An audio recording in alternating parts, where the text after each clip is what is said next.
My next guest is Brian Chau of Chau Time. He's a food systems analyst, a fungal fanatic, and a food scientist. You can visit him at chau-time.com. Hi, Brian. How are you today? I'm very well. Thank you for having me. Thank you for joining. And now you want to approach the difficulties and barriers to entering the food industry and give a little background on yourself and Chau Time. Certainly. Yeah. So Chow Time started back in, it formally started back in 2017. Back in around 2011, that's when the name, the concept, and the idea came about, discussing this with college friends. So I studied food science over at UC Davis. And then circa 2017 to 2019, I did a thesis, master's thesis, I would say, on food systems and how my work in food consulting has a lot of different barriers of entry for a lot of the entrepreneurs that I've been working with. About 80% of the entrepreneurs that I've been working with are small, medium businesses. And, given the recent events, both with COVID and Black Lives Matter, you can definitely take a look into the issues, the food system issues that are involved regarding with communities that have been impacted with a lack of access to good food, nutritious food, I would say. Unfortunately, very true. And you wanted to give a little background on how to enter into the industry and what companies can do? Yeah, certainly. So there's a lot. We can sit here all day and talk about it, so I'm going to try to condense it as much as possible. So what I hope to do within the industry is that with Chow Time, it really started with me out of a job and struggling to try to figure out with my particular skill set, having worked in the food industry, whether it's quality assurance, food safety, a little bit of supply chain, looking into my resources, research and development, and operations. How do I take all of those skill sets and be able to impart that in the industry and contribute in some meaningful manner? And so the consulting practice just started off in that particular manner. I was on LinkedIn, and there's a significant amount of people who happen just to reach out to me to be able to ask about how do they participate in the food space? How do they enter as entrepreneurs themselves? What are the difficulties in obtaining different types of food items? What are the means of price strategy? How do you get that particular food to be food safe, to be more shelf stable, to be able to move from, say, California over to New York? All those different questions, and I didn't really have all the answers for them, but I definitely learned along the way, were some things that I tried to tackle. So, for example, a number of my clients, they were looking into shelf life extension of, say, maybe a granola bar or of a baked good. And so we have to take a look into things like water activity. And water activity essentially is the amount of water available for microbial growth. So to be able to talk about that in layman's terms, because not everybody is a food scientist or have the jargon necessary to be able to discuss about shelf life, uh, they'd be able to start to understand and have the access to the knowledge so that they can make informed decisions, so that when they go and talk to a third party microbiology lab, they'd be able to understand what is necessary for them to further discussion to even buyers and things of that nature. And it's not simply just, I want to increase shelf life. Well, how do you want to increase shelf life? What exactly are you looking for? Is it a mold problem, a yeast problem, an oxidation problem? All of these different complexities aren't really discussed in full detail. So it's that access to knowledge. And one thing I want to really point out, if I can, give a shout out, would be to increase support. And there are community centers, such as Alchemist Community Development Center in the Sacramento area, that just recently had their second cohort of food entrepreneurs. This was last Saturday, graduate. They did an online type of graduation, given the concerns with COVID. But it's really important to talk about these communities and integrate ourselves with these community centers to be able to uplift a lot of different people. Definitely. Thank you for giving a shout out. And if you have anybody else you want to bring in, you can too. So, how can ones that are already in the food industry respond to the pandemic that we're currently in? Right. Well, my view is very, very interesting and very unique just because I have to take a look at the food system in of itself. I'd say a few weeks ago, I was at a slow money online webinar, and what I recently learned was that in Monterey County, the county itself, there are more houseless and hungry people than in San Francisco and San Jose combined. These are two big cities in California, but they don't get much coverage by the press.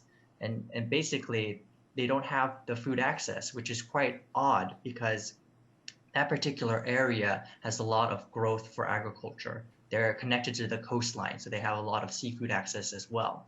So how is it that this entire county has so many houseless and hungry families that do not have the access to the food? The Monterey County Food Bank has to compete against larger corporations for food.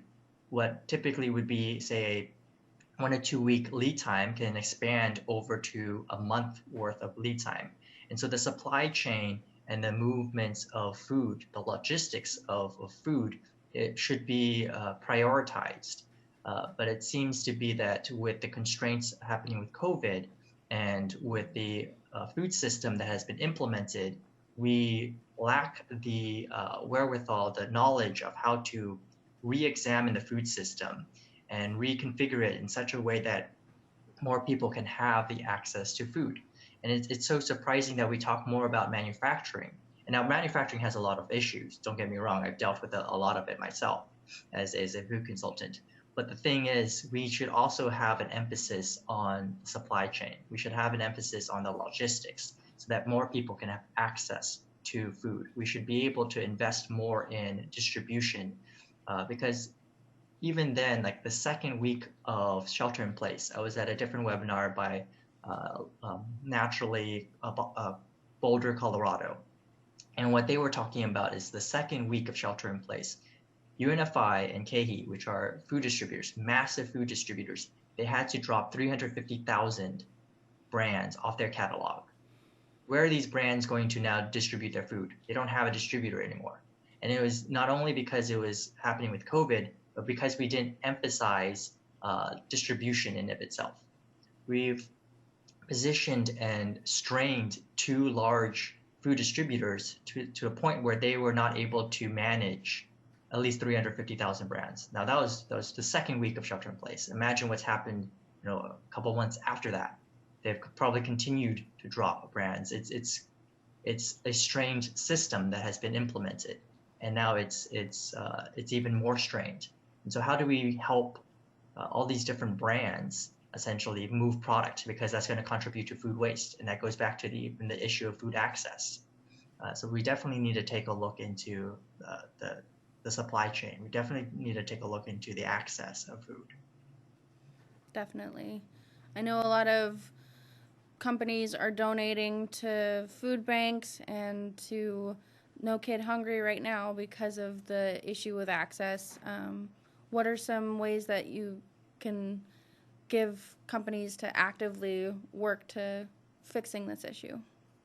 Definitely. I've been talking to and advising a particular company called Tastermonial. It's originally the concept is an AI-powered app that connects food brands to people who have dietary restrictions and dietary needs. And it's owned by a Thai-owned woman, a mother, that has one of her children has an allergen to, I believe, egg whites. So no tiramisu or things of that nature.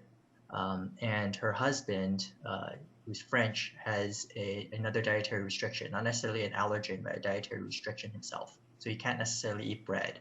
And as a Frenchman, they love their bread, so it's going to be a very hard lifestyle to live. And that entire concept of evaluating how people have been impacted, naturally speaking, and being able to not be able to access that particular food because you're looking at grocery stores who are able to stock on a daily basis, but with 6 feet apart with that social distancing and with timelines where there's only finite amount of inventory, things can run out of space. So you don't necessarily have the time to go up and down the aisles and say, well, is this something I could eat? So what they try to do is to streamline that process through an app and an e-commerce platform, and be able to say, fill in your information if you want to participate about your dietary restriction and dietary need. And we've onboarded a lot of these different brands locally, and starting with the San Francisco Bay Area, so that we can connect and drop ship to you in bulk or small taster boxes as a preview or purview to what you can expect. We've done the screening with the nutritionist that has screened through the dietary needs. We have somebody like me who is a food scientist in there that's advising for the food systems analysis, so that we have a better distribution, and that we have partners that are willing to work through the system on a localized level, so that we are able to start from a small level and then start expanding outwards from there. It is unfortunate that a lot of companies aren't adapting appropriately, and it's making it harder for people that are already impacted by the conditions that we're currently under. Is there anything else you would like to share before we part ways today? Definitely, yeah. I mean, I want to really focus more on the thoughts that I've been really thinking about in terms of communities, especially Black communities that have been hardest hit by the pandemic. It's by design in the systems that we have implemented. And so what we really need to do is, with the causes or the consequences of what has happened with COVID-19, is that it highlights more of these issues of food access and things of that nature. And we really need to take a step back and sit and actively listen, support wherever we can, but allow for that learning process and really challenge the food system and its thinking, so that we can come up with new ways for us to be able to design a better system, so that we're able to lower the barriers of entry and say, oh, these are the issues that have always happened. So how can we actually address it properly? Instead of focusing on strictly one particular manner, like the manufacturing, we need to look at a holistic level. And that starts with the community. What does the community want? What does the community need? And then from there, how do we develop systems such as the distribution models that I've been talking about with say, testimonial, so that more people can have access and we actually truly address these larger issues. And if anybody would like to contact you to get assistance and having you consult them on how to do these things, how would they get a hold of you? Definitely, yeah. So you can definitely look at chau-time.com. You can definitely take a look at the different projects that I've been working on and with. And if you want to reach directly, there's Brian, Brian, at chau, chau, time, time.com. Thank you for joining me today, Brian, and I hope you have a good day. Likewise. Thank you.